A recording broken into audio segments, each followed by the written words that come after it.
Shalom, giving all praises to Yahweh Shemal Shai Ba'Shum Kodash. Shalom to the 144,000 and the rest of the elect out there. Shalom to you all. Anyway, I'm going to entitle this video Joel 2 verse 20. The correct understanding.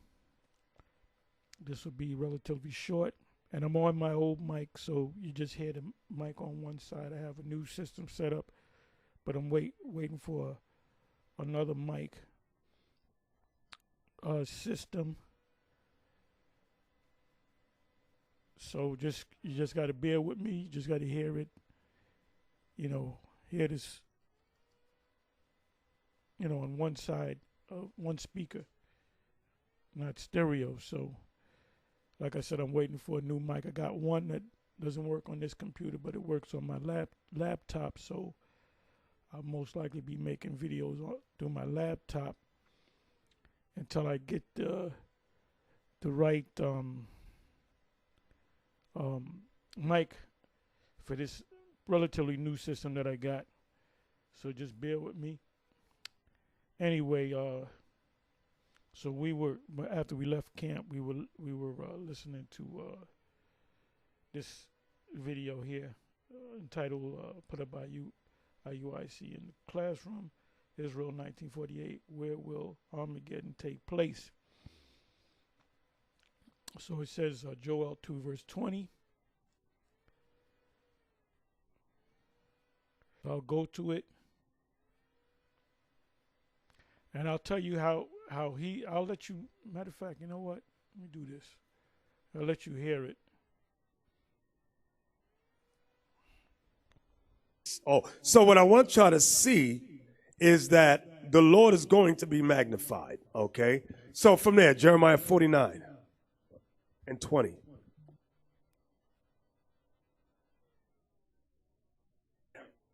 Eight months, 6 months apart, 4 months.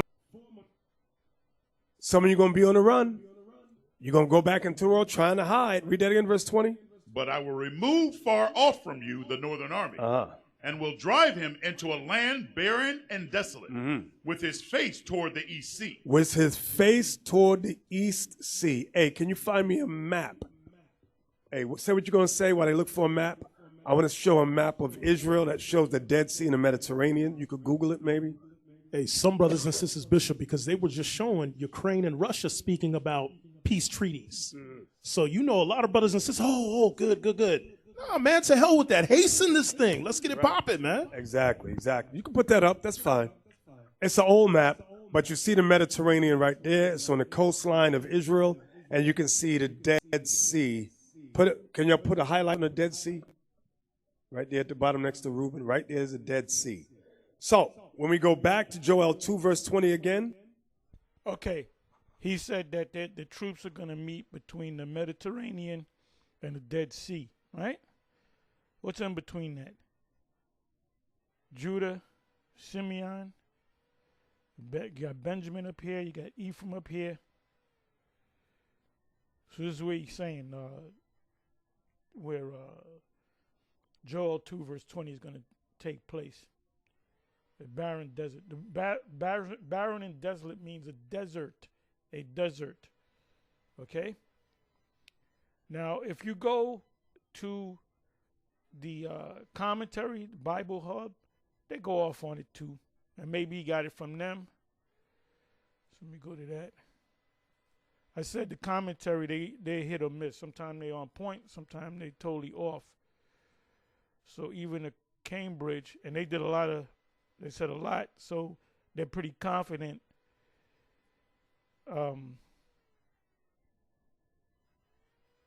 with their information, but they're wrong. Let me see. Yeah, because that place is not a desert. It says into a dry land and a waste. Then they mention a Dead Sea, Mediterranean Sea, which is not Matter of fact, let me do this. This is getting ready to happen. Joel 2, verse 20 is yet to happen, and that's the war of Armageddon. That's Megiddo. That's the place of the gathering of the troops. And how do we know that? Because they were already there back during the time of Desert Storm. Where did the U.S. troops set their, where did they set the equipment and the men and some of the women during the time of the Desert Storm War? They were fighting for Kuwait, because Kuwait, you had a situation with Iraq and Kuwait. And Iraq, had the U.S. not involved themselves, let me see something, bring up another map.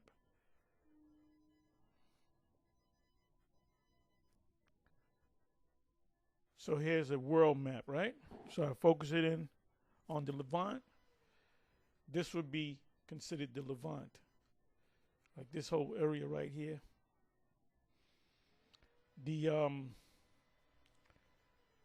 Desert Storm, it was over Iraq trying to take over Kuwait. Kuwait is the Arabs over there they're super rich. They're billionaires, multi-billionaires. So they're allies of the U.S. So they needed the U.S. to come help them. Now, we had brothers in my camp years ago that were actually out there. They were stationed out there.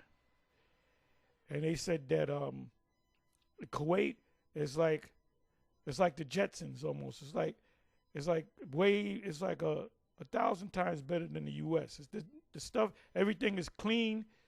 They have certain streets that you can, if you don't want to walk, you can just stand on the street, and the street moves like a conveyor belt, like in the airport.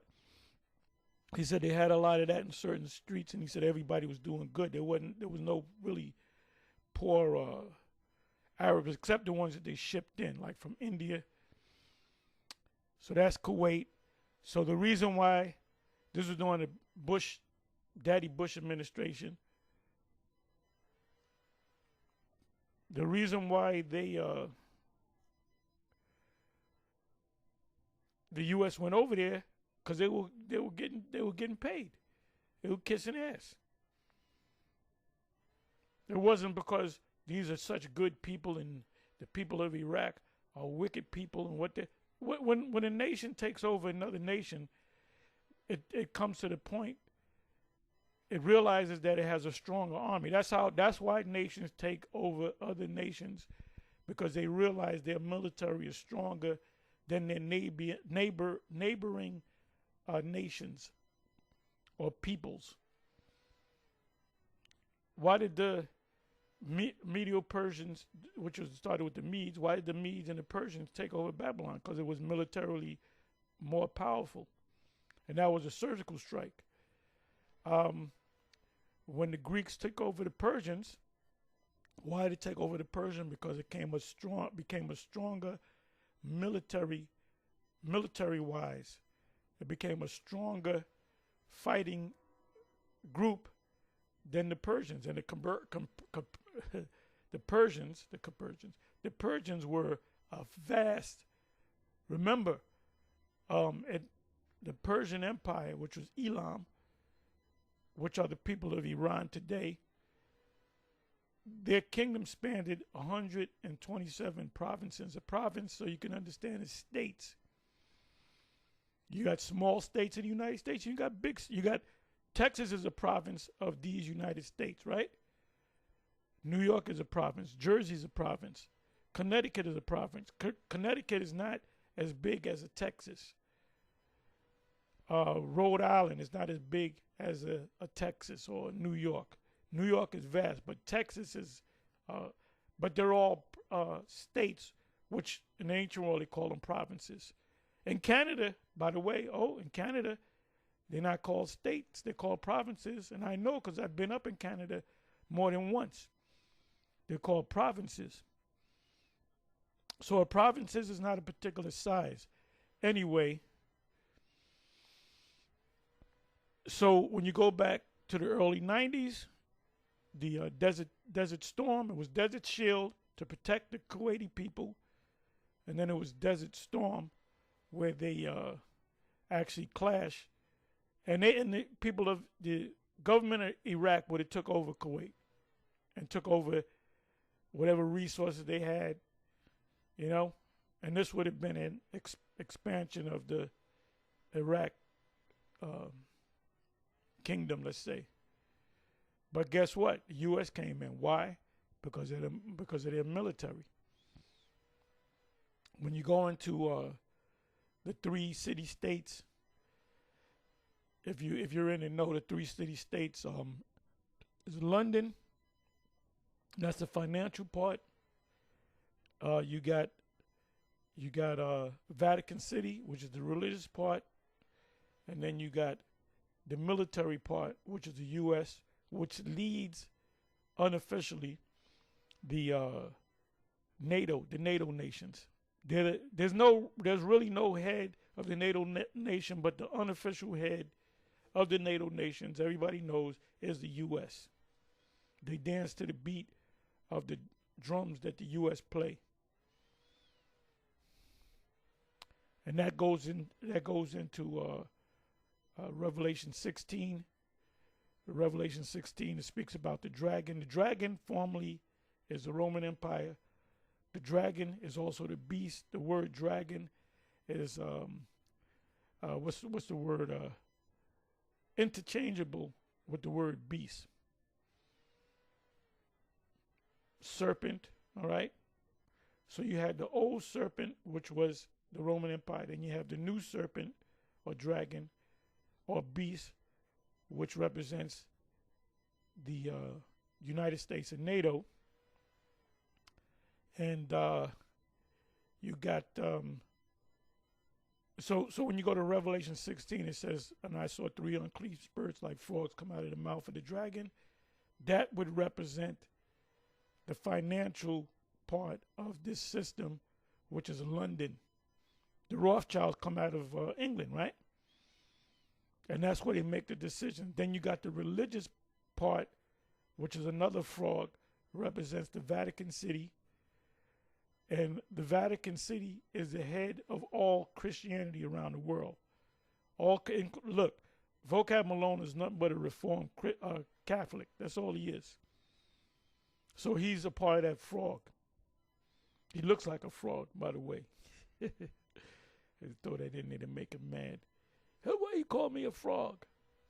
Anyway, then you got the beast, not out of the mouth of the dragon, out of the mouth of the beast, and out of the mouth of the false prophet.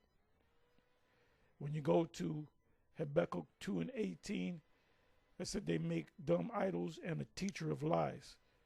That whole idol thing is going back to Catholic, because among the Christians, who pushes the most idols? The Roman Catholics. But they all Christianity has that same image of the Caesar Borgia, which comes from Roman Catholicism, which goes back to the Renaissance. All Christianity, but you got a so-called white Jesus. Now you got a lot of them saying, well, we really don't know what color he is.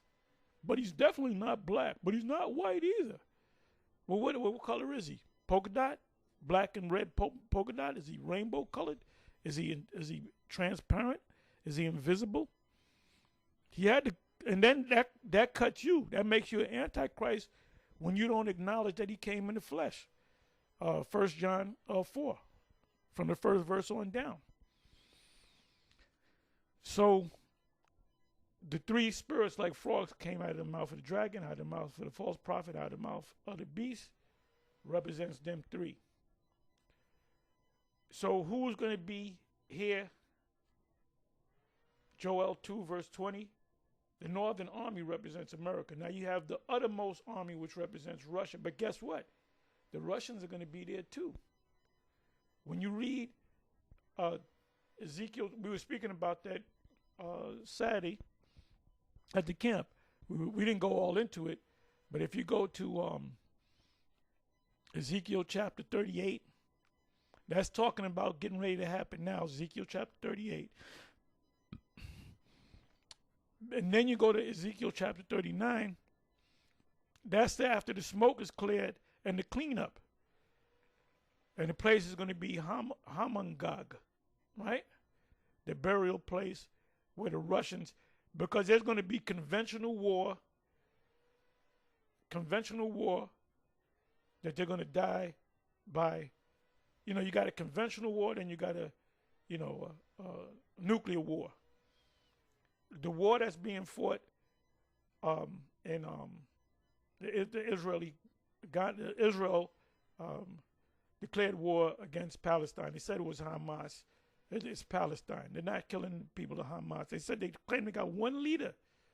But how many people, what's the count on the Palestinian people dying, men, women, and children? Because they're hitting civilians, and they're mostly all civilians. See, so-called terrorist group, they're either left the country or they dug in deep. That's what they do. Because they can't go head-to-head with the military. So they said, well, we're going to declare war against, not Palestine, but against Hamas, but we're going to kill Palestinians. That's even in the CNN, they kind of get mad, like, wait a minute, y'all killing civilians. And there's going to be a lot of pushback to that. Well, this is a hotbed. Please forgive me for my rant. But this is a hotbed of activity, man. The Great Levant. This is all part of the Levant. ISIL. This is all part of the Levant. But you got to be stationed somewhere. They're not going to be stationed here. Oh yeah, you got the West Bank. You know, you got Jerusalem, you got Gaza, which is over here, the West Bank, Beirut. They're not going to be stationed over here. They're going to be stationed over here. But you're going to have armies. All these armies, pursuant to Revelation 20 verse 7 on down, 7, 8, 9, they're going to be stationed right here. And they got to be stationed over here to protect the people of Kuwait, United Arab Emirates, Qatar, Bahrain, right? Dubai. This is like these Jakes that are super rappers. That's where Jake goes to. They go because they got money like that. This is the vacation place for multi-millionaires and multi-billionaires. All up here. Iraq is not so much. Iran is not so much. So it behooves the people of Iran. They should want to take these people over. Iraq, back in the early 90s, they wanted to take over Kuwait and push on down.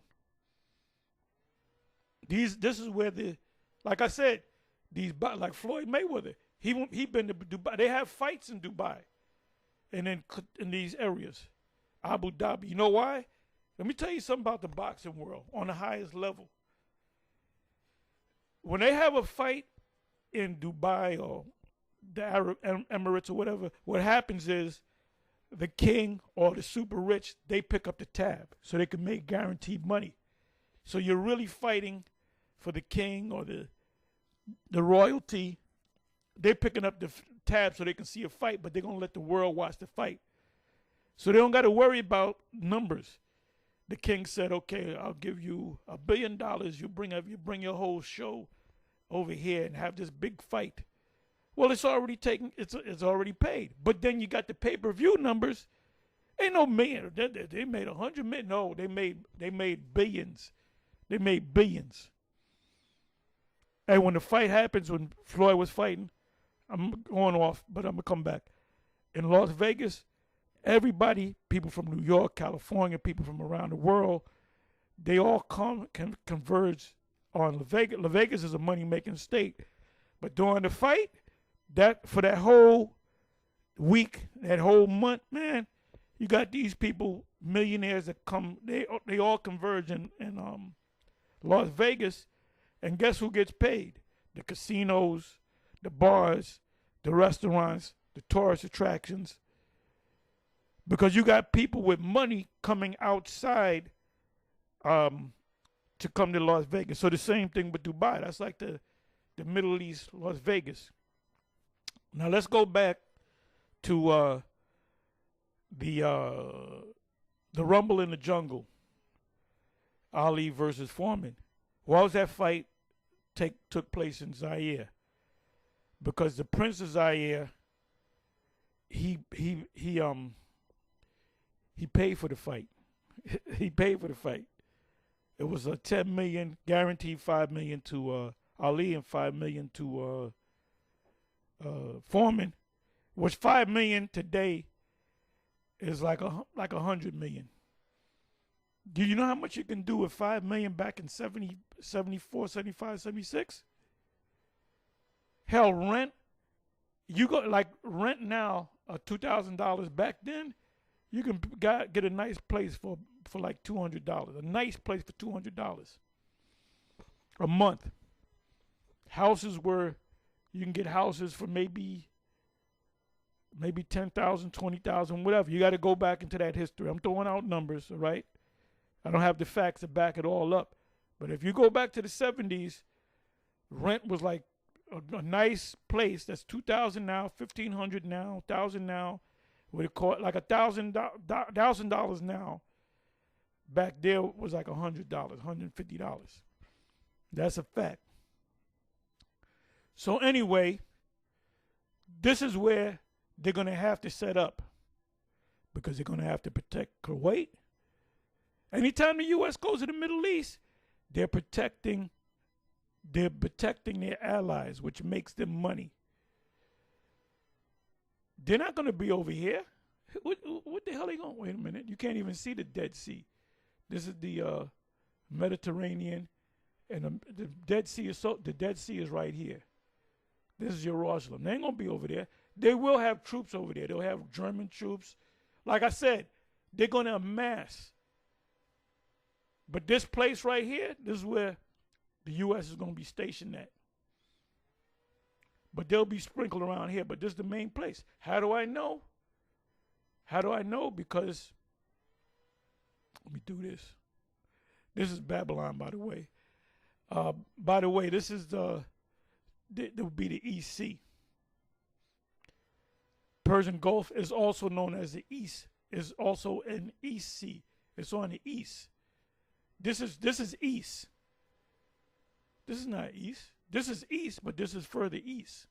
The East Sea. The Tigris, and then you got the Euphrates. They're known as seas, bodies of water. So they would be here.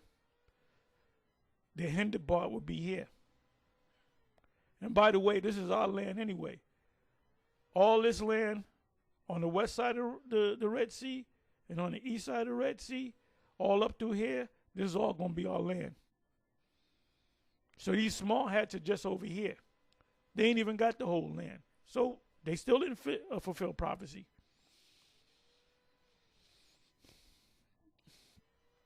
So,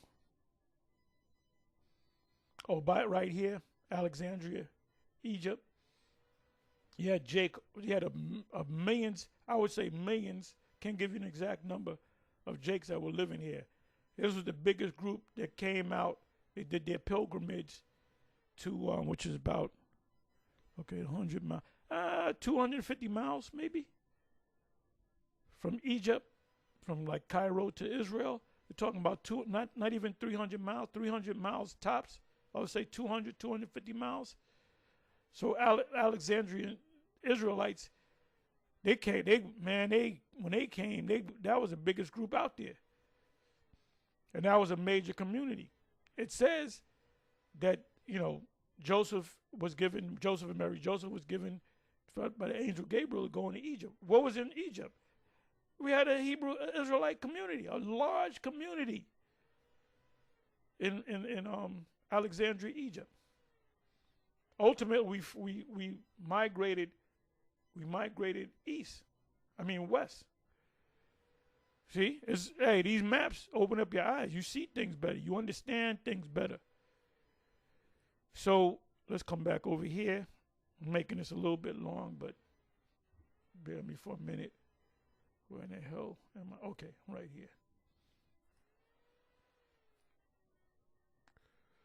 So let's listen to this again. So this is what he said. He said the troops are going to be amassed over here. You'll have troops there, but no, the place is further south. And that's the scholars say that this is, no, it's not it.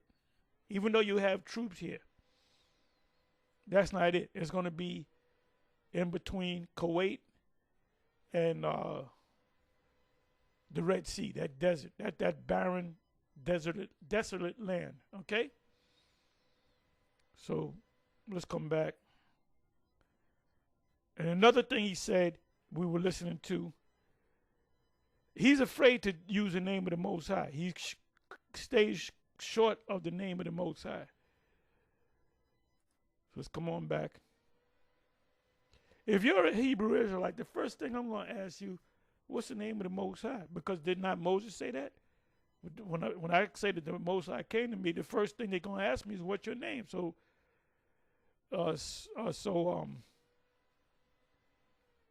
he asked the Lord, and the Lord said, my name is Yahweh. So let's listen.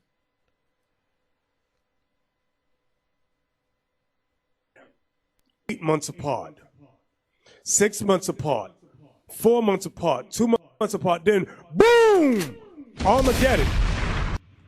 Well, he missed something, missed a major prophecy. I missed a major prophecy, the MOTB.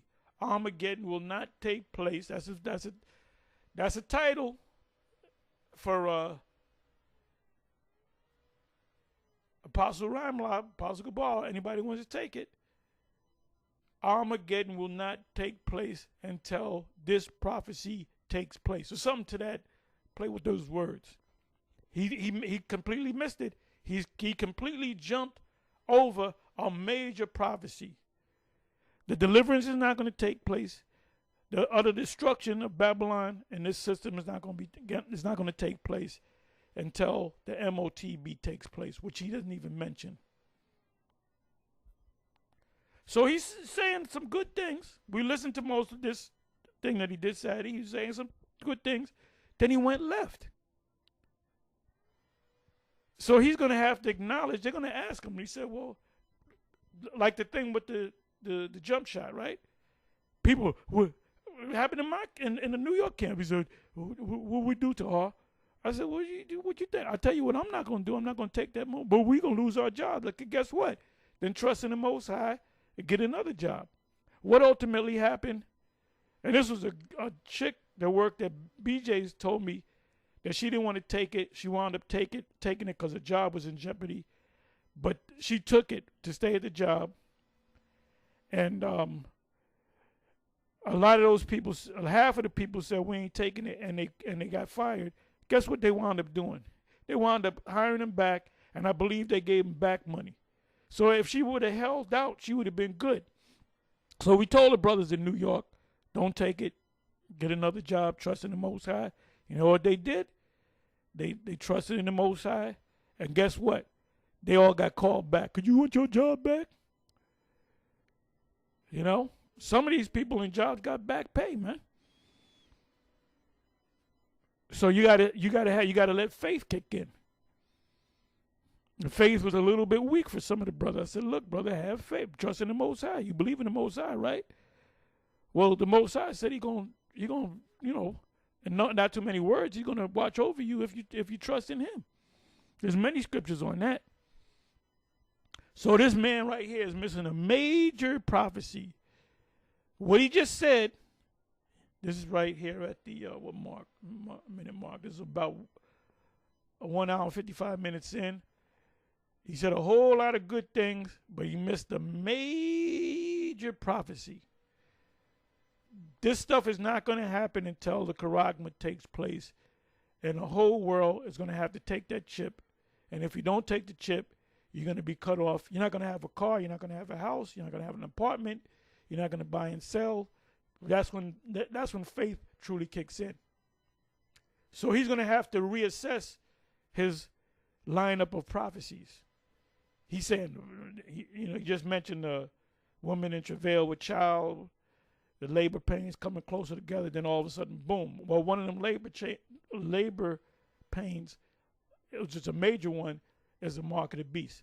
And like I said before, when that prophecy comes to pass, everything's gonna move super quick. But that's gonna be the beginning of the Jacob's trouble. That's when it's gonna kick in, and we should be out of here, in my estimation. All right. So Tahar, you said 3 months we'll be out of here. It's 4 months. I never said that. I said my estimation as a man is we might be out of here inside of a couple of months. Because the Most High setting up, it's the Most High's microchip system anyway. He's testing you. So now people that, no, I ain't going to blood, I got to eat, and I got kids, and I got to eat, and my kids got to eat, and all that, and I'm not going to lose my job, and they're going to I'm going to be homeless. No, that shit, where do I get that chip? So that thing's going to move quick. So the majority of the world is going to take it inside of, I would say, a month. And then now the Most High can move. Now the Most High can bring in the last two prophecies, the destruction and the deliverance, which he totally missed. And guess what? Watch him, watch Yohana, General Yohana, watch all these other guys that teach otherwise. Every time we make a video on the MOTB, they got to make a debunk video. Now they're going to have to explain it. They're going to have some explaining to do. So mark my words, all right? Now, what if it doesn't happen? What if the MOTB doesn't happen and we get out of here? Oh, guess what? That's good. You can say, see, Tahar, you were wrong. Okay, I'll take that. I'll put my head down, pursuant to Daniel 12, was that 4? Contempt means I'll put my head down and be ashamed. But guess what? I'm not going to put my head down and be ashamed. Y'all going to put your head down and be ashamed. Because it's coming. All this construction that you see all over the place, they're retrofitting that whole system with the 5G. I'm going to say it that way. Because that's how it's going to work with. And all this stuff, but they're going to close the computers and nobody going to have internet. No, they're going to have internet because the MOTB is going to work through the internet. So, let me let you listen. And you're going to see Christ coming through them heavens. So what I want to... Well, you're going to see Christ. You're going to see that blue beam image of Christ. There he is, it's Christ. No, we're looking to see Yahweh Shai. We're not looking to see no guy named Christ. Chris. Christ is number Chris. I'm just all the guy you call Jesus Chris. Y'all to see. Now go back to where we was at. But I will move verse 20. Joel 2:20. Joel chapter 2 verse 20. But I will remove far off from you the northern army. Stop. So we're going to be going, we got a break. Some of you going to be on the run. You're going to go back into the world trying to hide. Read that again, verse 20. But I will remove far off from you the northern army, and will drive him into a land barren and desolate, with his face toward the east sea. With his face toward the east sea. Hey, can you find me a map? Hey, say what you're going to say while they look for a map. I want to show a map of Israel that shows the Dead Sea and the Mediterranean. You could Google it, maybe. Hey, some brothers and sisters, Bishop, because they were just showing Ukraine and Russia speaking about peace treaties. So you know a lot of brothers and sisters, good. Nah, man, to hell with that. Hasten this thing. Let's get it popping, man. Exactly. You can put that up. That's fine. Okay, the brother said something good. Hasten this thing. Let's get it popping. That brother sounds sincere. But he doesn't realize that you're going to have to deal with that test. Revelation 3 verse 10. You're going to have to, that's the great testing. That's the great testing. That's the last test. After that, the Most High said, okay, I got my elect and I got the 2/3. Now I'm going to destroy them. It's an old map, but you see the Mediterranean right there. It's a line of Israel, and you can see the Dead Sea. Can you put a highlight? That's Jerusalem, Benjamin, Jerusalem, Judah, Simeon. You got the Dead Sea over here. You got the Mediterranean over there. That's not no desert. I mean, it could be a deserted area, but the desert is Saudi Arabia. I even did this. Let me do this. Let's see if these are desert. See if this is a desert. It's not flourishing like it was when we were there, but not no desert. Let me see something. Okay, bear me for a minute. Okay, so this is what I did. Okay, the Sinai Desert. They're pointing right up here. Sinai Desert. This is where the wilderness, 40 years wilderness. Goshen was right around here. This is Saudi Arabia. When you go south of that, in between the Red Sea, the Persian Gulf, and the Persian Gulf and the Euphrates, then you got behind the Red Sea. That's all desert. That's why when they bought the troops over, what did they call it? They first called it Desert Shield, because they were stationed in the Saudi Arabian desert. And then they call it Desert Storm. And by the way, this is how it was taught. This is how it was taught back, that's how he taught it. Now, when you go to these so-called Edomite scholars, they'll say, oh, it's between the Dead Sea and the Mediterranean Sea. Remember, there's going to be a vast army. They're going to need a lot of land. And they did it before. Desert Storm. Go to Desert Storm and see where the U.S. troops, where they set up tent. Check this out. It said, what are the 3 deserts in the Middle East? Middle East deserts. A list of the most popular deserts. It says the Sahara Desert, the Arabian Desert, the Sinai Desert, which that's between the Gulf of Suez and the Gulf of Akbar. The Sinai Desert, I'm going to show you where it is. The Sinai Desert. Give me a second. This is the Sinai Desert. Okay?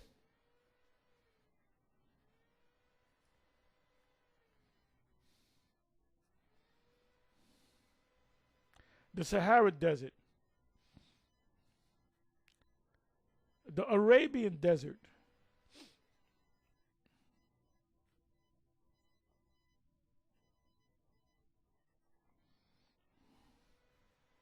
This is Arabia. This is desert right here. Desert Storm. That's where the U.S. troops are set up. Now, you're going to have troops set up over here, too, because they're all Russian troops, German troops, French troops. You're going to have the Arab troops.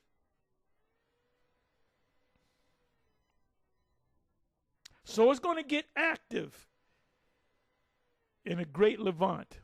But this is where the Northern Army, the U.S. Army, not the German Army, the U.S. Army, they're going to be stationed here.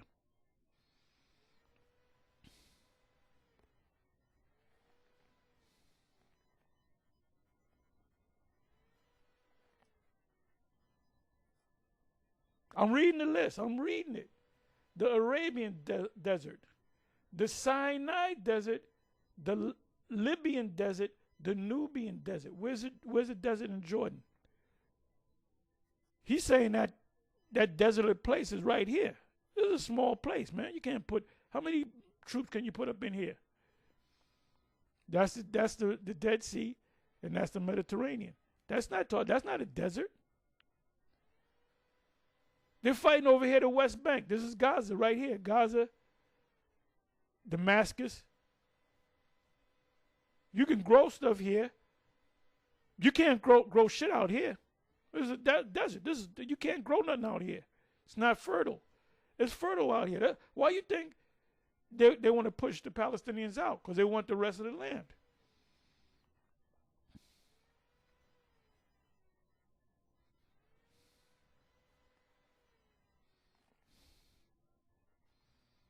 Okay, so now let's come back over here.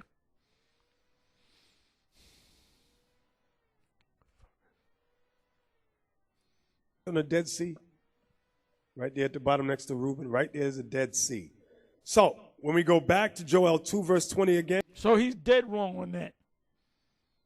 There will be troops there, but the Northern Army troops will be south of that. And that was taught by High Priest Ariah, which everything he teaches, you know, he sounds so deep. He goes into this breakdown, Revelation, and go to that. Daniel 7. Where do you think he got it from? He actually got it from myself because I taught him. But I taught him what they taught me. But he also learned from them too. But they never taught that Joel 2 verse 20 is between the Mediterranean. They never taught that. But he'll go off and say he'll go off and say the 7 horns. He'll mention Russia was one of them because that's what they taught that they were going off on. Russia was never part of the beast. You know, going back to the Roman Empire. Russia was never part of the beast. There was no such thing as Russia. Russia came on the scene about 865 A.D. That was long after the Roman Esau went down. Okay? So Russia was never part of the 7 heads. But he still teaches that. And Joel chapter 2 verse 20.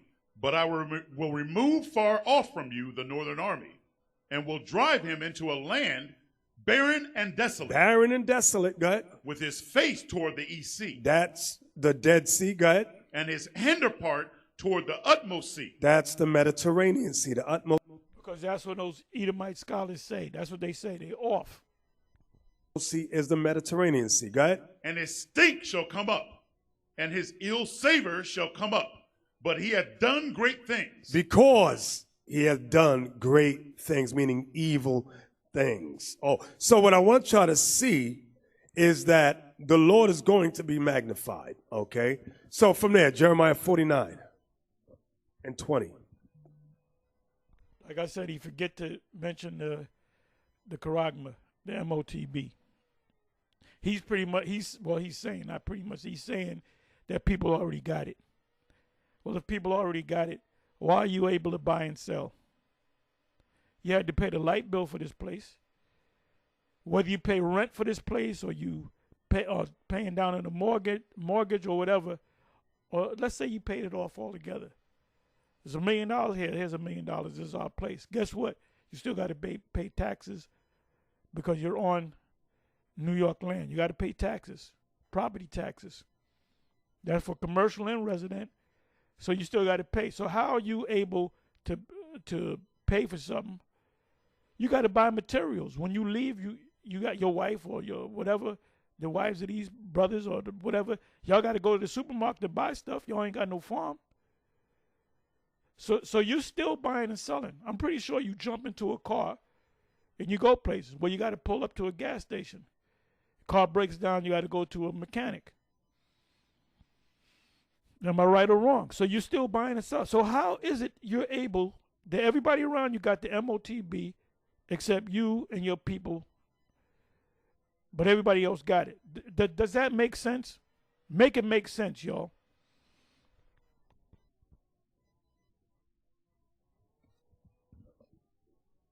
Jeremiah chapter 49, verse 20.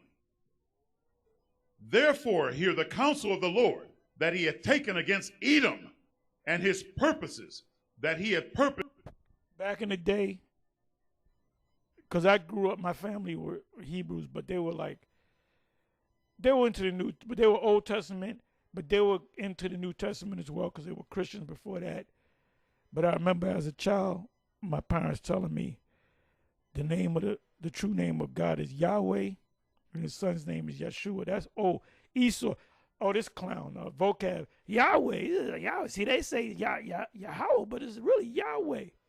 Well, Netanyahu, which is an Israeli so-called small hat, within his name is the name of the Most High. Netanyahu means give Yahweh, That's what it means. Netanyahu. Netan meaning Nathan meaning give, and Yahoo is supposed to be Yahweh. So he's closer in saying Yahoo than you saying Yahweh. Ain't no A sound. It's Yahoo. Yehuda. The small hats say Yehuda, which is Yehuda is the Most High's name. Yahuda, not Yahweh. Da. Against the inhabitants of Teman. Stop. Put the next map up on the board. Oh, my point was this. My parents also said that the sons of Japhet are white people. And that's all them Hebrew Israelites. Any Israelite you ran into, which wasn't too big, but you had Jakes that knew that they were Israelites back when I was a kid. I'm talking about the 60s. You had certain groups and even certain temples of Jake, because they went to a temple. So they had Jake that knew that they were Israelites. That's where the Beni Amin group came from. They left late 60s, early 70s. They went to Africa, then they went to Israel. So Beni Amin, he started teaching out of Chicago back in the early 60s. All right? So this is not a new thing that we picked up. And then you go back to the Commandment Keepers, and you go back to Abba, and you go back to Matthews, and then you go back to S.F. Cherry. You know, you go back to these guys that were in 1800s teaching that they, Denmark Vesey, he said he was an Israelite or identified with being an Israelite. Nat Turner identified with being an Israelite. You know? So this echo's been going on, but the first time when I went to the school, the first time I heard I believe it was Ariah that broke down the white man are the Edomites, and they went to the precept. I said the white Edomite, they're the Edomites. Ain't no fucking Japhet, ain't no damn Japhet. So this is why when this man right here says Edomites, where you think he got it from? He's regurgitating what he learned from the main school. Oh, he did one video. He said, well, Tahar, he was just a camp leader. He was just a camp leader. Well, guess what? You were just a member in my camp. All right? And this guy was real emotional back in the day. He was real emotional, man. He wanted to have a little meeting with me. I said, yeah, what's your problem, brother? He said, you don't appreciate me. You're not appreciating me as do it. I'm looking at this guy. What the fuck? What the hell is wrong with this nigga? And then I tapped him on the shoulder. I said, I appreciate you, brother. You all right? Yeah. Then he went back in the room mad. So every week he was very emotional. See, that being a cop got him out of that but he's still emotional. You know? But like I said, him and other leaders of Israel, they're going to have to do a lot of explaining when they put that pressure on you about getting that charagma. And that's going to come before the destruction comes. Put it on the screen. Y'all see Edom, right? And you can see Teman right there. Read again. Therefore, hear the counsel of the Lord that he has taken against Edom, and his purposes that he has purposed against the inhabitants of Teman. Mm-hmm. Surely the least of the flock shall draw them out. The least of the flock shall draw them out. Israel is the least of the Edomite nations. That's the least of the flock. It says, surely the least of the flock shall draw them out. Who's the them? Edom. Go ahead. Surely he shall make their habitations desolate with them. See that? Surely he shall make their habitations desolate with them. So their land's going to get destroyed too. Watch this. How is their land going to get destroyed when we're going to take the land? Wait a minute. Hold up. So their land is going to be destroyed too. Well, let's go to the scriptures. Amos 9.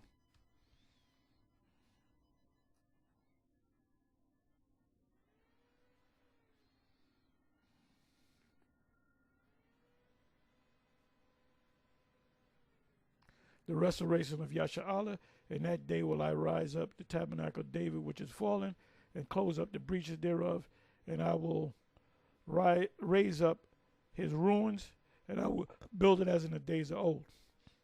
David is going to be in this thing. Not no, Jesus is going to sit on David's throne. Nope, David is going to sit on David's throne.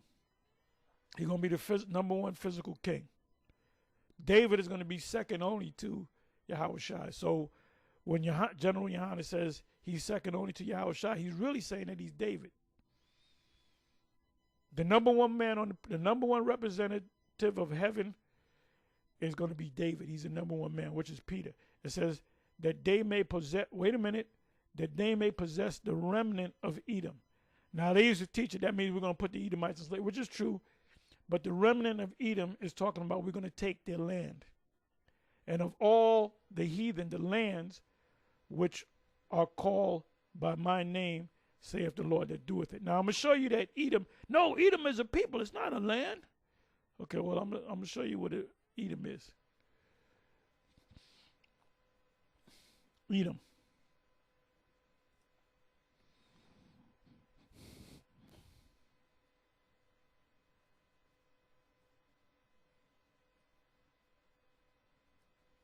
Edom, red. Edom, Edomite, which is the people. Idumean, descendants of Esau, land of Edom. Idumea,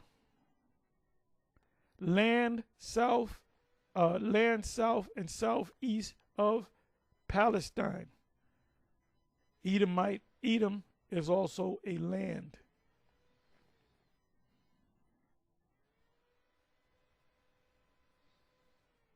Let me do this. See what comes up.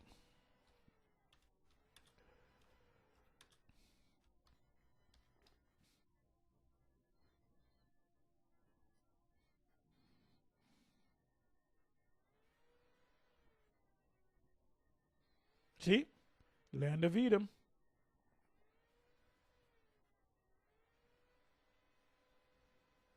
Look at all these scriptures. Land of Edom, land of Edom, land of Edom.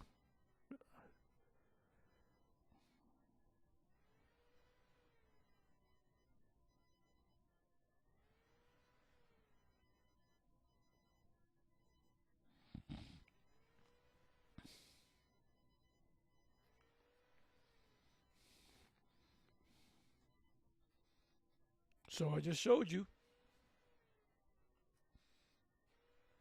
So what does it mean we're going to possess their Edom? We're going to take their lands. So after Edom is destroyed, who's going to live in the land of Edom? That's going to be part of our land. Bishop Nate also said in the previous video about a month ago, maybe 3 weeks ago, he said, no, this is about a year ago. He said Rome, the land Rome, is going to be wiped off the map. Where's that in the scriptures? He said there's not going to be no more Europe because that's going to be utterly destroyed. There's not going to be Germany, all those lands. That's not in the scriptures. The only land that's going to be fully destroyed, Israel's going to be destroyed but built back up. That's our land. But the only land, singular, that's going to be destroyed is what is called America today. So there's another precept. Let me see. Obadiah. Let me go to Obadiah.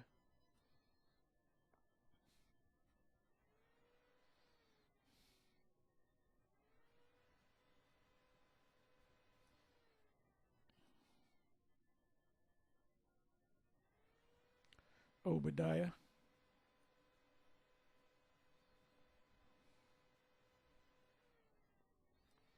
We're going to get rid of Esau, right? We're going to get rid of Esau. It says, but 17th verse, but upon Mount Zion shall deliverance, and there shall be holiness, and house of Jacob shall possess their possessions, right? Part of our possession is the land of Edom. All the tribes are going to get together. So we know this is a future prophecy. Now check it out, 19th verse. And they of the south shall possess the Mount of Esau. What is the Mount of Esau? Another word for the Mount of Esau is the land of Esau. So the southern kingdom of Israel, Judah, And they of the south the Israelites of the south shall possess the mount or the land of Edom, and they of the plain, the Philistines. Philistine was part of our land that the Philistines, which are Mizraim, was claiming, no, this is our land. That's what all those wars are all about between David and before David, Saul, they were fighting over that land. And they shall possess the fields of what? Ephraim, because you got those heathens over in Ephraim, Samaria, they're going to be pushed out, so Ephraim's going to get their land back. And the fields of Samaria. And Benjamin shall possess Gilead. Because you got these Arabs and these Edomites over there right now, so they're going to get blasted out of there, so we're going to come take those lands. And the captivity of this host of children of Israel, the sons of Israel, shall possess that of the Canaanites. Because we're going to get the land of Canaan back. The land of Israel is nothing but the land of Canaan, even unto Zarephath and the captivity of Jerusalem. Who's in Jerusalem right now? The Jays. That's why they're going to get blasted out of there, but it's going to be built back up, which is in Sepharad shall possess the cities of the south. What's in the south? Edom. That land is not going to be destroyed, so he went off. And saviors, it says, you ain't no savior, there's only one savior. Wait a minute. It says saviors shall come up on Mount Zion to judge the Mount of Esau. Who's the saviors that are going to judge the Mount of Esau?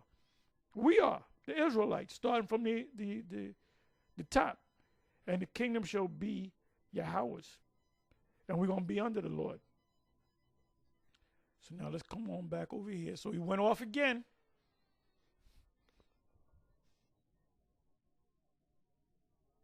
The earth is moved at the noise of their fall. The earth is moved at the noise of their fall. Go ahead. At the cry, the noise thereof was heard in the Red Sea. Their noise was heard in the... Read that again, I'm sorry. The earth is moved at the noise of their fall. At the cry, the noise thereof was heard in the Red Sea. Can we put a map with a... That's the Red Sea right there? Thank you. Put it on the screen. That's the Red Sea right there. So that's the area, brothers, right there where these things are going down. Everybody understand that? This is the region where Armageddon's going to take place. Okay? Because right in that area, you got Megiddo. That's that whole area. So read on. The earth is moved at the noise of their fall. Because right in that area, you got Megiddo. Okay? Because right in going to take place. Okay? These things are going down. Everybody understand that? This is the region where Armageddon's going to take place. Did you heard what he just said, right? He said this is the region where Armageddon is going to take place. What is that? The fulfillment of Joel 2:20. He just pointed right here. Which this is not even Edom. But Edom is not, this is not Edom. Edom is closer to here. This is not Edom. This map is off. So he points this. Where's the EC? That's the east. You're gonna run into the Euphrates. And that's the utmost sea. He said the troops are going to be over there. So he just contradicted himself. That's the Dead Sea right there. He said this is where Armageddon is going to take place. But wait a minute. When you come back, he said that the troops are going to be here. Look at that small patch of land. That right there, okay, you got Cairo to Jerusalem. That right there is not even 100 miles. Not even 100. That's a small patch of land right there. Relatively small patch of land. The Mediterranean to the Dead Sea is maybe 100 miles. Maybe 100 miles. Matter of fact, let me do this. I'll give you the exact, almost the exact. Okay, so this right here is the Mediterranean. And this is the Dead Sea. This is Jordan. He said, that's where it's going to take place, right here. Well, wait a minute. Well, you're right. You're right. You were wrong a minute ago, but you're right now. This is all a part of it. Whether they're down here or whether they're over here, their hinder part is going to be to the what? One sea. And they're going to be facing the Euphrates, the East Sea. Whether they're here or whether they're here, they're not going to be here. They're not going to be here. So let's okay, this is 100. It's 100 miles, right? 100 miles.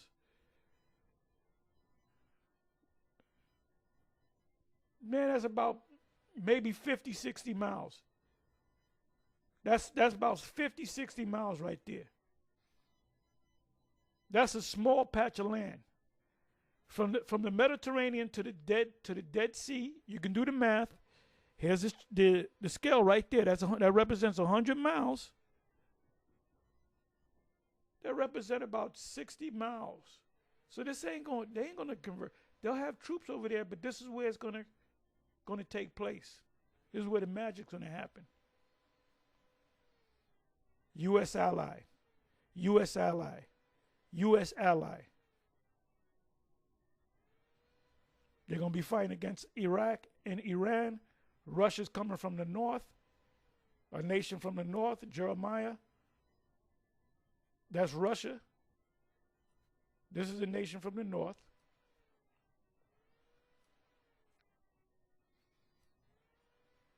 Uzbekistan. And all these people right here, Jake can't deal with these motherfuckers, man. They taking over Uzbekistan and Kyrgyzstan. Them guys, they come up in there, they be taking all them UFC belts. That's Russia. This is all part of Russia. This is the uttermost north. The Northern Army in Joel 2 is talking about the U.S. Army because they're from North America.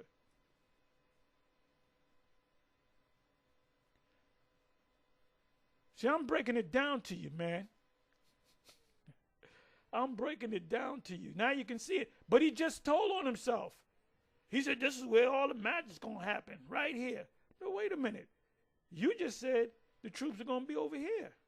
That's only about 60 miles. This is a small area of land. Why you think they want to expand the land? Why you think they want to push the people of Gaza out? And what are they telling them? They say go down to Egypt. Egypt is like 250 miles away.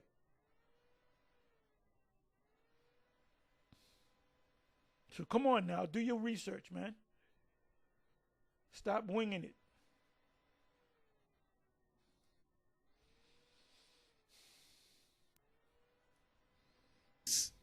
Okay? Because right in that area, you got Megiddo. That's that whole area. So read on. The earth is moved at the noise of their fall. At the cry, the noise thereof was heard in the Red Sea. Behold, he shall come up and fly as the eagle. That's America. Read it again. Behold, he shall come up and fly as the eagle. So they coming, dun, dun, dun, dun, here comes America. Big brother's coming.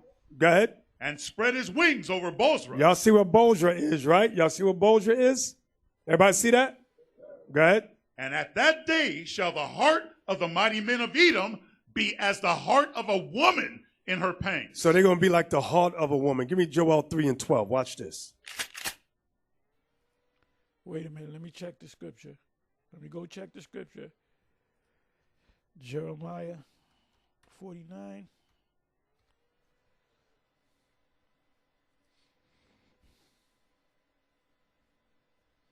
Go to eagle.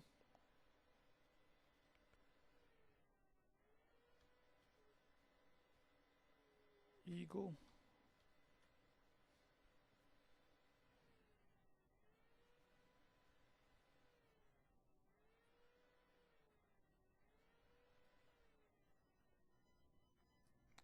The earth is moved at the noise of their fall, and the city cried, behold, he shall come up and fly as the eagle and spread his wings over Bozrah.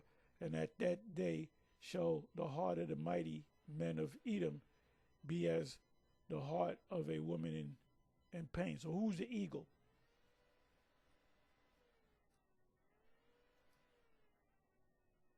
Where the carcass is, therefore the eagle shall be gathered together. Who's the eagle?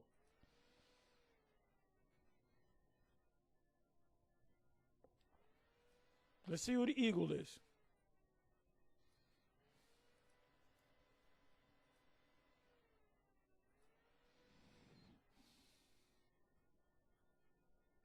Behold, he shall come up and fly as the eagle. Cambridge didn't say nothing about it because they don't got the answer. They're mute on this subject here.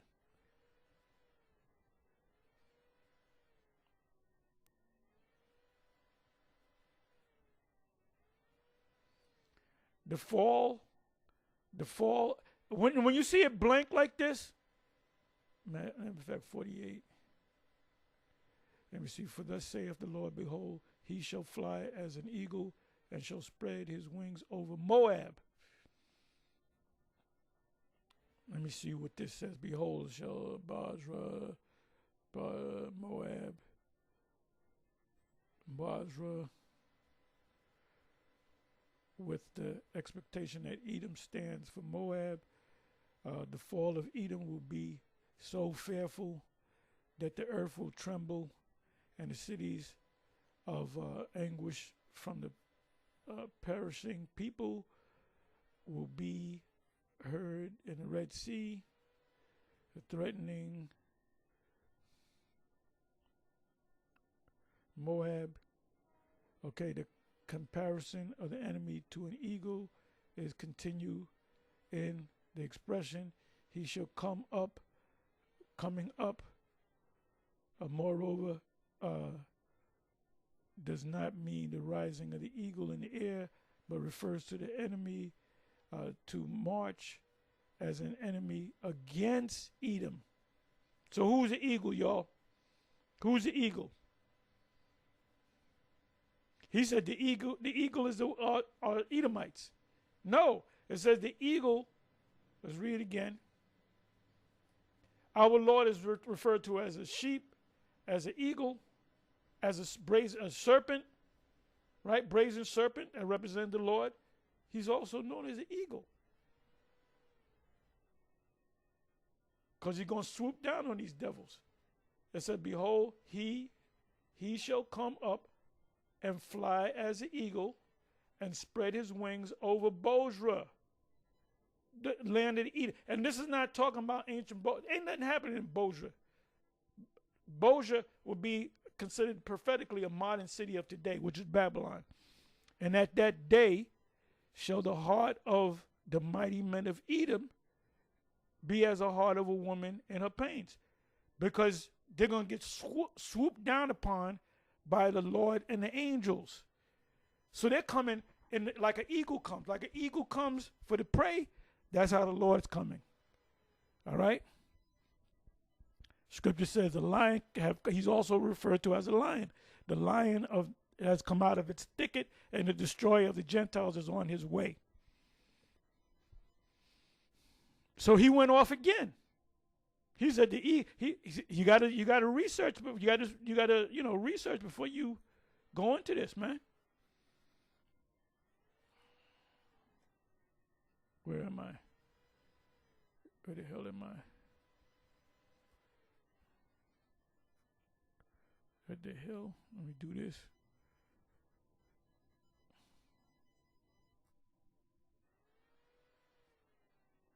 Kind of lost myself. Okay. Let's come on back. Right about here. Again. Therefore, hear the counsel of the Lord that he has taken against Edom, and his purposes that he has purposed against the inhabitants of Teman. Mm-hmm. Surely the least of the flock shall draw them out. The least of the flock shall draw them out. Israel is the least of the Edomite nations. That's the least of the flock. It says, surely the least of the flock shall draw them out. Who's the them? Edom. Go ahead. Surely he shall make their habitations desolate with them. See that? Surely he shall make their habitations desolate with them. So their land's going to get destroyed too. Watch this. The earth is moved at the noise of their fall. The earth is moved at the noise of their fall. Go ahead. At the noise thereof was Moved too. Watch this. Desolate with them. See that? Surely he shall make their habitations desolate with them. So their land's going to get destroyed too. Watch this. How's Edom's land going to be destroyed when we're going to take the land? I just gave you Amos 9 and Obadiah, which is one chapter long, around about the last couple of verses, that we're going to possess those lands to the south, which is Edom, which includes Edom. So how's Edom going to be destroyed? And the Edom that is talking about in prophecy is talking about over here. Isaiah 34 refers to America as the land of Edom. the earth is moved at the noise of their fall. The earth is moved. And don't expect him to say, I went off, the heart corrected me. He ain't going to say that because he's got too much pride in him. You see?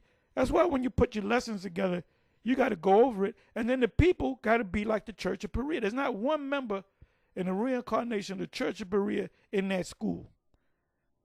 They don't question him on nothing. Hey, if Apostle Rhyme Law break a scripture down and go out right on the phone and say, what brother, you just broke that down wrong. Then he'll look at, oh, you're right, brother. Or if I hadn't broke down something in a long time, they'll put me to the side to hard. You broke that down different 10 years. I look at it, you're right, brother. We check each other, man. They just go by these fair speeches from this guy, Romans 16:17. Moved at the noise of their fall. Go ahead. At the cry, the noise thereof was heard. The noise of who's for? Edom, Esau. That's a combination of Edom and Esau. Edom In the Red Sea. Their noise was heard in the...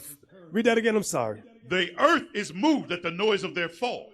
At the cry, the noise thereof was heard in the Red Sea. Can we put a map with a... That's the Red Sea right there? Thank you. The Red Sea is the hindered part. He said, oh, this is the Joel 2 and 20 is up. No, it's going to be right here. That's where the American army is going to be. Put on the screen, that's the Red Sea right there. So that's the area. That's the hinder part of Joel 2 verse 20. That's the hinder part. Brothers, right there where these things are going down. Everybody understand that? This is the region where Armageddon's going to take place. Then why would the Northern Army be up here? They're going to be down here. They're going to be down here. Between the East Sea and the, what does it say, the Great Sea, which is in the hinder part. Okay. Because right above, right in that area, you got Megiddo. That's that whole area. So read on. The earth is moved at the noise of their fall. At the cry, the noise thereof was heard in the Red Sea. Behold, he shall come up and fly as the eagle. That's America. Read it again. Behold, he... See, anytime you come across the word eagle, it doesn't mean America. It doesn't mean Rome. It's referring to our Lord as flying as an eagle. The Lord came down as a dove, right? The Lord is also known as a sheep, right? The Lord is also known as a lion, right? The Lord is identified with the brazen serpent, so he's also known as a serpent, right? He shall come up and fly as the eagle. So they coming, dun, dun, dun, dun, here comes America. Big brother's coming. So America's coming to destroy the Edomites. He's coming to destroy themselves. Go ahead. And spread his wings over Bozrah. Y'all see what Bozrah is, right? Y'all see what Bozrah is? Everybody see that? Go ahead. And at that day shall the heart of the mighty men of Edom be as the heart of a woman. Why are they going to be trembling? Because the eagle's coming, which is our Lord. They're just referring to him as an eagle. The ships are going to swoop down. That's what it's talking about. Read Isaiah 63. In her pangs. So they're going to be like the heart of a woman. Give me Joel 3 and 12. Watch this. Joel 3 and 12. Joel chapter 3, verse 12. Let the heathen be waked and come up to the valley of Jehoshaphat. Ah, see that? Let the heathen be awakened and come up to the valley of Jehoshaphat. That's give me the next map. The valley of Jehoshaphat. See where we got Megiddo at? It's that same area. I believe right here, maybe I got to go back. He mentions Megiddo and he goes into this. What does the word Megiddo mean? It's from the Latin, from the Greek, then goes into Latin, then goes into Hebrew, and it says Megiddo. No, the Hebrew is not Megiddo, it's Armageddon, Armageddon.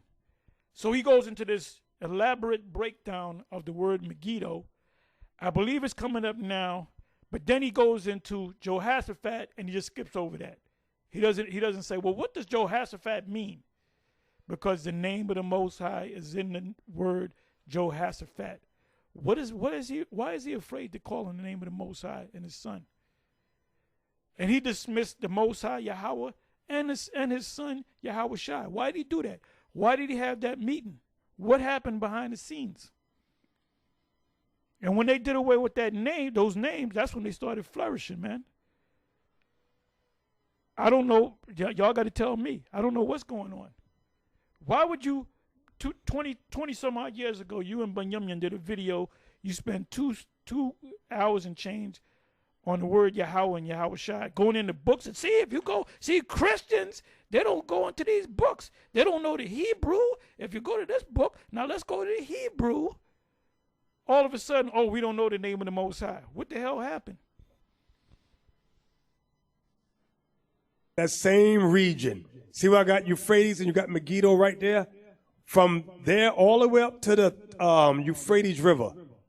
Israel's in that right there. Israel's right there where Megiddo is. The land up towards Damascus, Syria, Lebanon, all of that. That's the region right there. Read that again. Let the heathen be wakened and come up to the valley of Jehoshaphat. Go ahead. For there will I sit to judge all the heathen round about. There will I sit to judge all the heathen round about. Go ahead. That's the 8. Verse. Jump over to verse 2. Verse 2. I will also gather all nations and will bring them down into the valley of Jehoshaphat and will plead with them there for my people and for my heritage Israel, whom they have scattered among the nations and parted my land. Verse 12 again. Verse 12. Let the heathen be wakened and come up to the valley of Jehoshaphat, for there will I sit to judge all the heathen round about. Mm-hmm. Put ye in the sickle, for the harvest is ripe. Come, get ye down, for the press is full, the fats overflow, for their wickedness is great. Hey, here's the precept. Give me Revelation 14 and 15 and read the 20. Revelation chapter 14, verse 15. And another angel came out of the temple, crying with a loud voice to him that sat on the cloud, thrust in thy sickle and reap, for the time is come for thee to reap. For the harvest of the earth is ripe. Mm-hmm. And he that sat on the cloud thrust in his sickle on the earth. Hey, can y'all put an image of a sickle? S-I-C-K-E-L-E? A sickle.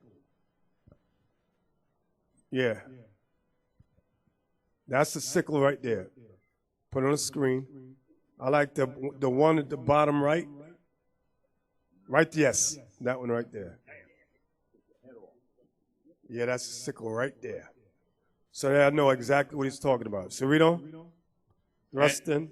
Verse 16. And he that sat on the cloud thrust in his sickle on the earth, and the earth was reaped. And another angel came out of the temple which is in heaven, he also having a sharp sickle.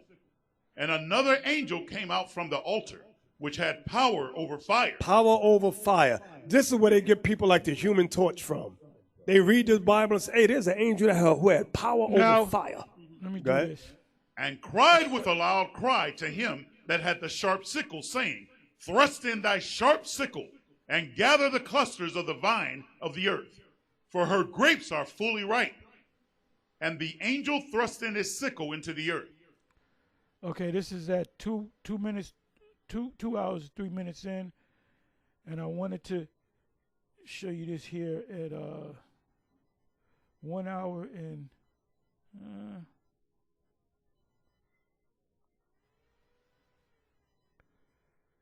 got to be right about here.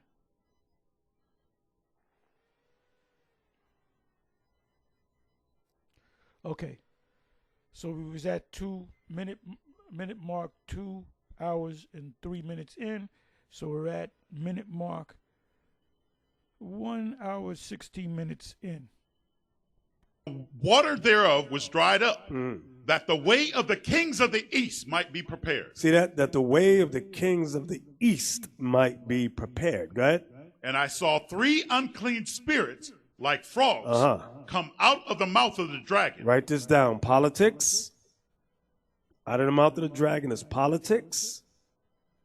Next. And out of the mouth of the beast. Write this down. Financial, IMF, and World Bank. That's their finance, so they control that. Read. He broke that down wrong. He said the dragon is politics, and what do you say, the beast? He said that's financial. No.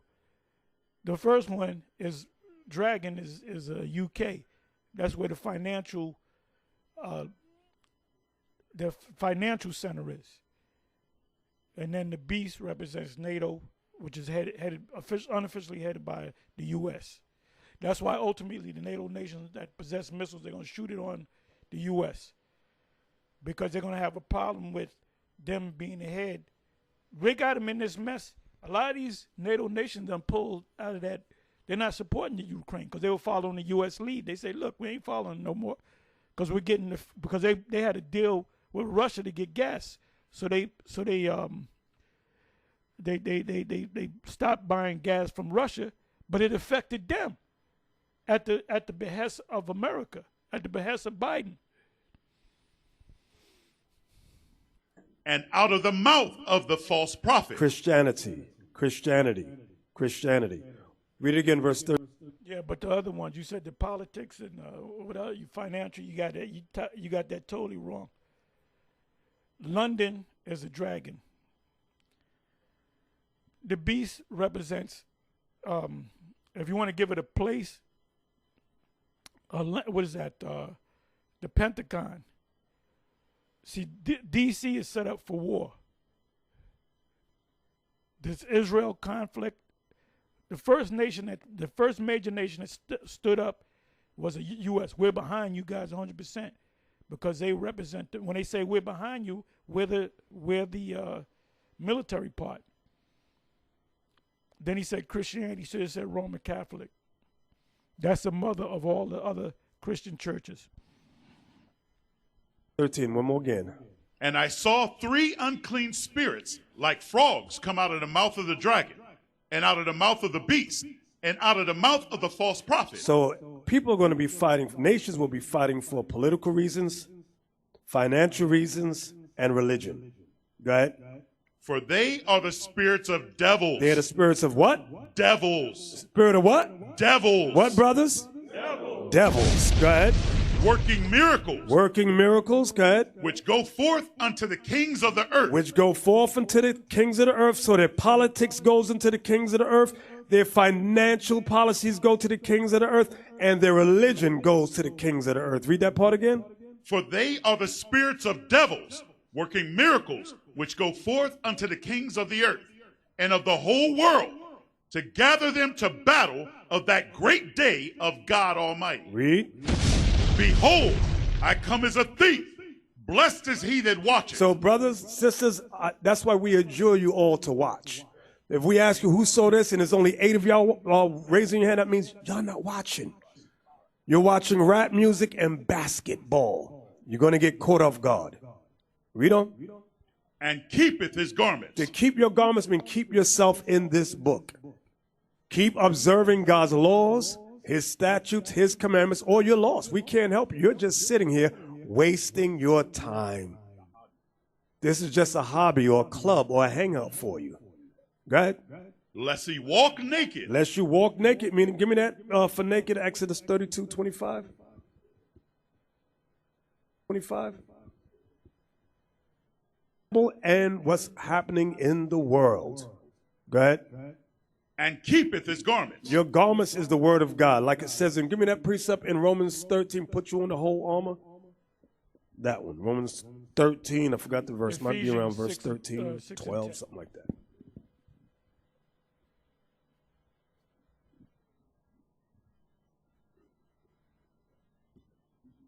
Romans chapter 13, verse 12. Okay. All right. The night is far spent. The day is at hand. Let us therefore cast off the works of darkness and let us put on the armor of light. Put on the armor of light. Y'all understand that?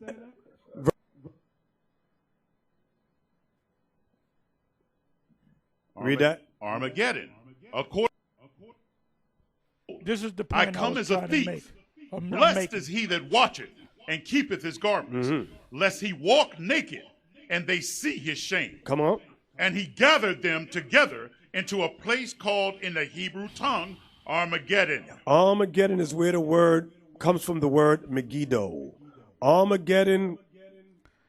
So he comes across the word Armageddon, Revelation 16, and he goes into this whole thing of explaining what the word means, the importance of what the word Armageddon means.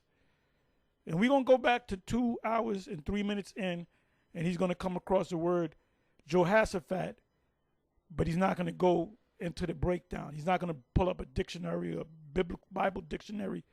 So he's afraid. Well, I don't know what's going on with that, with the name of the Most High. The same thing happened with the ICGJC. When they sold out, they said, "Oh, we don't know the name of the Most High. We don't know his son's name." Oh, and Mary never had sex. Turned it into a Roman Catholic doctrine. And these zombies stayed along. You got more zombies in Israel than anything else. Is where the word Megiddo is the root of the word. Everybody understand that? Give me Wikipedia, please. Put that on the screen.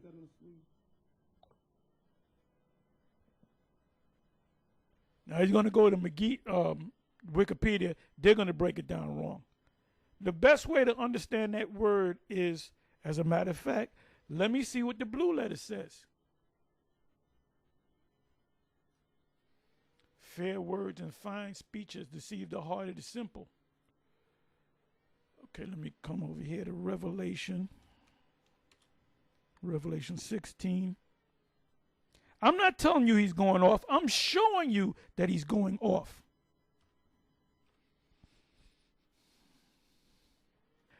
You got certain guys, ain't nobody watching your videos anyway. You don't get no count. Well, guess what? The ones that don't watch the videos, they're not going to know what to do when these prophecies come to pass. That's the ones with no oil in their lamps. Behold, I come as a thief. Blessed is he that watcheth and keepeth his garments, lest he walk naked and they see his shame. And he gathered them together into a place called in the wait a minute, he just hadn't read that, called in the Hebrew tongue Armageddon, right? So why would he go to the Wikipedia? And we're going to go back to that, but let's see what it says. Let's see if they got it right.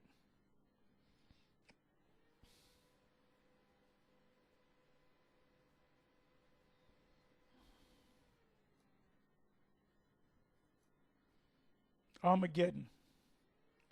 Where does it take you back to? The Hebrew. So he said it means Megiddo. Megiddo's not even a word. Or Magadawan. But this it's a compound word.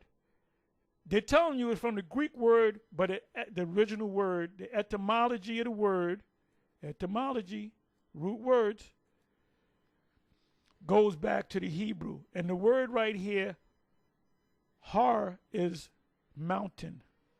English, mountain, mount, hill, country, promotion, whatever. And this right here is English Megiddo.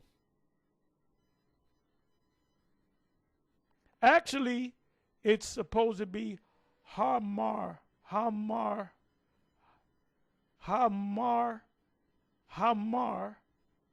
sorry.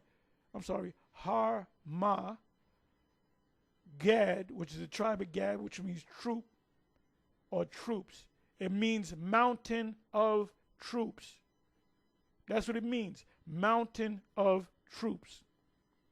This is wrong. The hill or city of Megiddo. It's from the Hebrew. So let's come on back.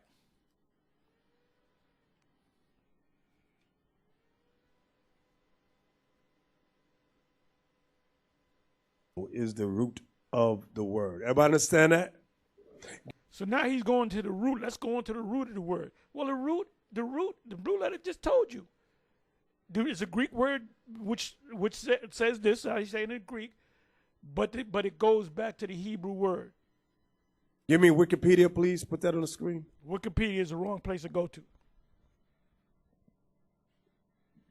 Read that. Armageddon. According to the book of Revelation in the New Testament of the Christian Bible, Armageddon, from ancient Greek, Armageddon, late Latin, Armageddon, from Hebrew, Ha-Magiddo. Megiddo. Y'all see Megiddo, right? It's the same word. That's what I want y'all to understand. So here it says Hebrew, in Hebrew is Armageddon, but it comes from Megiddo. That is the prophesied location of a gathering of armies for a battle during the end times, which is variously interpreted as either a literal or a symbolic location. It's a literal location. I'm going to show you that too. Got it? The term is also used in a generic sense to refer to any end-of-the-world scenario. In Islamic theology, Armageddon is also mentioned in Hadith as the greatest Armageddon, or Al-Malhuma Al-Kubra, the great battle. The Mount of Megiddo in northern Israel is not actually a mountain, but a tell, a mound or hill created by many generations of people living and rebuilding at the same spot. So that's the photo that I showed y'all earlier. So you can understand this, the Levant. They're going to all merge. There's going to be a lot, hundreds of miles is going to be taken up for all these, the German army, the Russian army, the U.S. army, all these different, let the weak say I'm strong, the people of Iran, all these nations that possess these missiles are going to converge. Not all nations, because not all nations have advanced weaponry, but these nations that have the advanced weaponry, number one, numero uno, is the ICBM missiles, the nuclear missiles, you know. So now let me come back over here too. So he bent over backwards so you can understand.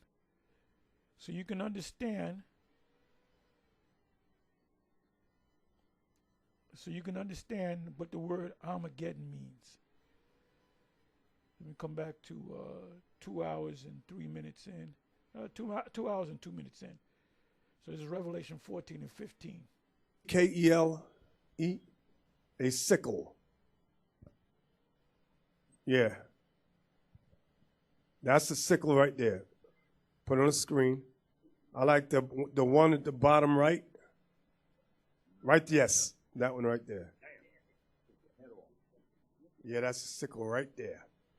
So I know exactly what he's talking about. So read on. And the earth was reaped for having a sharp sickle. Power over fire. This is where they get people in torch from. And cried with a loud cry to him that had the sharp sickle, saying, Thrust in thy sharp sickle, and gather the clusters of the angel thrust in his sickle, the winepress of the wrath of God. The winepress, even unto the horse bridles, by the space of 1,600 furlongs. That's that whole area that's going to be covered with blood. Let's go on back now to Joel 3 and 13. Joel chapter 3 verse 13. Put ye in the sickle, for the harvest is ripe. Come get ye down, for the press is full. The fats overflow, for their wickedness is great. Come on.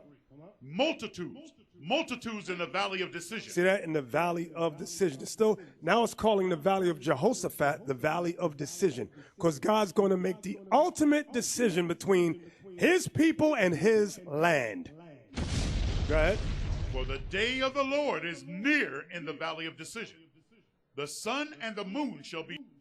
He mentions Jehoshaphat, but he doesn't go into the root, like he said for Armageddon. He said, let's go into the root of the word. He didn't go into the root of the word, because the root of the word for Jehoshaphat is the Most High's name, which means Yahweh's decision, that Yahweh's judgment. That's what it means.